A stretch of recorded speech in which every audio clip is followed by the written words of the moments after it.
Are you trying to gain access to a larger audience than you have and gain more credibility in your business? Then you should consider influencer advertising campaigns because it allows you to leverage somebody else's audience and get in front of a larger audience than you have with your products and services. So in this video, I am going to explain to you a couple strategies that you can use to make sure that your influencer campaigns perform well and that you get in front of the right target audience and you don't waste your time, your energy, or your money. Let's go.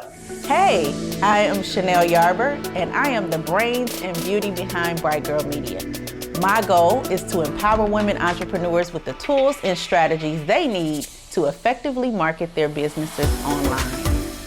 Influencers do exactly what their title says they do. They influence people to take action, to buy, or to do whatever it is that they are trying to get their audience to do. You walk into instant trust and an instant community of people who are able to listen to the person that you are leveraging as an influencer and do what it is that you want them to do. So I really love influencer campaigns because they're highly effective and you can connect in a real, genuine, and authentic way with a new audience. The influencer marketing industry is up to almost $15 billion this year, up from $1.7 billion just 5 years ago. And so if you see the growth, you know that it's working.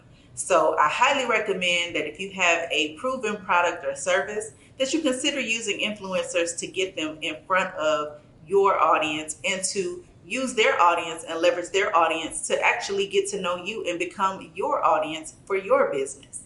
The COVID pandemic made it really necessary for a lot of businesses to figure out new and inventive ways to get in front of their audiences. And influencers was one of those ways that a lot of people started to leverage. So if you notice, even on Instagram now, they have new ways that you can collaborate with influencers to prove or to show that this is a sponsored post or this is an ad, so that people aren't necessarily duped into thinking that this is something that is organic, but that people also are able to link back and connect with those profiles of the brand that they're promoting. They've done the heavy lifting of building that audience and building that brand trust. So now you just insert your products and your services and it's an instant connection. So I know you're probably asking, how do you create a strong influencer marketing campaign? How do you make sure that you're not wasting your money, that you're not just sending your products out here to people and they're not promoting them for you? Or how do you make sure that you are able to actually get a return on your investment if you decide to use influencers? That's what we're going to talk about right now. So first, you want to find out which platforms work best for your business and where is your ideal audience on social media.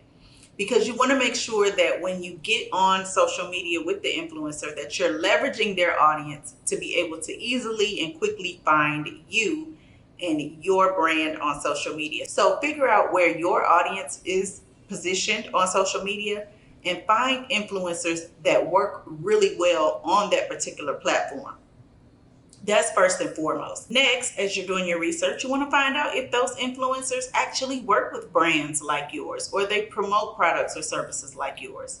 Because you don't want to go to them and ask them to do something that is just against what they are standing for, or it will come off as inauthentic to their followers. You want to make sure that it makes sense. So look through their old posts, look through things that they're saying, see if it's something that might appeal to them and might be organically appealing to them, and they won't have to reach so far to actually promote it. So do your research on who you're reaching out to and where they are and what platforms they actually perform well on. Once you have a list of influencers that you think you want to work with, you want to make sure that you check out whether they are solo or whether they are represented by an agency, because that's going to determine how you reach out to them, how you work with them and communicate with them, and it's also going to determine how you pay them. So make sure that when you do your outreach, you check for their bios. Sometimes it'll tell you that they're represented by other people. Other times it'll just have their email address or their contact information there, and you can just directly reach out. But when you do, make sure that you're creating a win-win situation, not just for yourself, but also for that influencer, because they don't want to just promote products and services that make no sense just to make money. Start by trying to actually build a relationship on common ground and actually talk to them as a person. You want to make sure also that you ask for a press kit or a portfolio or some kind of statistics so that you can see and tell how well previous campaigns that they've worked on have performed and whether or not it would be good or a good idea for you to spend your money working with that particular influencer. Because if it doesn't work, it doesn't work. And the proof is always going to be in the analytics and it's always going to be in the numbers. So make sure you ask for a press kit and a portfolio. My second tip is to determine your budget. Only you know what you're able to spend, but make sure that you set a proper budget and that you understand that different influencers at different levels are going to charge different money. So you don't want to go trying to ask Kim Kardashian to wear your t-shirt for $500. That just makes no sense. You may find that you fit in better with more nano or micro influencers who have a smaller, more niche audience, and they can really get some leverage, or they can really connect with their audience in a more organic and authentic way and really get you the results that you want. Also, you want to make sure that with the budget, you're not reaching so far to try to talk to a Kim Kardashian and then you actually have the money perhaps to work with her and then you can't fulfill what it is that her audience is demanding from you. So just understand budget, understand your capacity. You want to get a return on your investment. It's not just about you getting Instagram or social media clout. So some years ago, I actually worked as a influencer campaign strategist for a luxury brand. And it was very fun. It was very fulfilling being able to connect with those influencers and work with them. But the more followers they have, the more influential they are, the more that they skew toward the luxury side, the more money they charge. So you really want to think about that when you are putting together your campaigns, because I remember spending $10, $20, sometimes $50,000 to get somebody to wear a luxury handbag, and they would be asking for the handbag as well. So you just got to know who you're working with and understand that this is a business for them. So you don't want to come to them with any kind of proposition that is not appealing. You want to make sure that you're building relationship, because you may be able to work with them over and over and over again. And the more their audience sees your product in front of them, the more likely they are to actually work with you or buy from you. If you've gained anything from this video thus far, make sure you like it. And better yet, drop a comment below. I want to hear from you. Now back to what I was saying.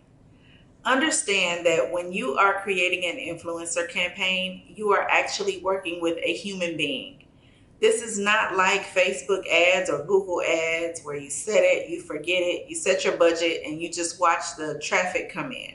You're actually working with a person. So treat them like a person, okay? Not just treating them like an influencer and you just want them to do whatever it is that you want them to do. That also means level setting your expectations with them and openly communicating about how you would like your product or your service positioned. Are there any specific hashtags that you'd like to be used? Would you like to be tagged a certain way? Is there a caption that you would like them to use? Also consider giving them adequate time to post your particular post. Because if they're influencers and they're really working this thing, they probably have a number of other brands and a number of other products in line ahead of you. So you want to make sure that you are setting your expectations properly, that you're not upset if something doesn't go live at a certain particular time, because that happens. They're human. But also you want to make sure that you get things in writing. Now this goes back to an earlier point that I made. Do not just send someone a t-shirt or a product or whatever and expect that they are going to tag you when they wear it. That is not how influencer campaigns work. I see this so much on social media. Somebody will be really excited about their business and they have a nice shirt or a hat or whatever the case, and then they'll send it to a celebrity. They'll expect that they get tagged, and then when that person doesn't tag them, they get upset. Well, this is a business for these people. So they're doing this for pay. So don't expect that you just send them some merchandise and they're going to instantly promote you in front of their audience. Make sure that you agree upon what you're going to pay them, how and when, and that you have everything written in contract just in case something goes awry. So we've been saying this from the beginning. You want to make sure that you get a return on your investment from your influencer marketing campaign. So the only way that you'll know if you're getting a return on your investment is if you track it. So going into the campaign, understand also how you will track your results. So will you send them a special coupon code to mention if somebody reaches out to you? Or will you give them a trackable link that they can track on a dashboard and they can actually see how many sales they're making from this particular post? Or if it's a service-based business or something like that, will they just come to you and you ask them, hey, how did you hear about us? And then when they mention that person, maybe they get some kind of bonus. If you've enjoyed this video, go ahead and subscribe to this channel. And don't forget to smack the bell so that you get notifications each and every time I go live or post a new video. Because I am spilling the tea on marketing and digital marketing, and you need to be in the know. And if you're really into social media and you want to work with an influencer, check out my video, 5 Top Traits of Social Media Influencers. It'll help you to determine who you might want to work with on your next influencer campaign. And if you need help with your marketing and you need help with an influencer campaign, that's what we're here to do. Reach out to BrightGirl Media at www.brightgirl.media. We would love to be able to help you get your first influencer campaign off the ground and running.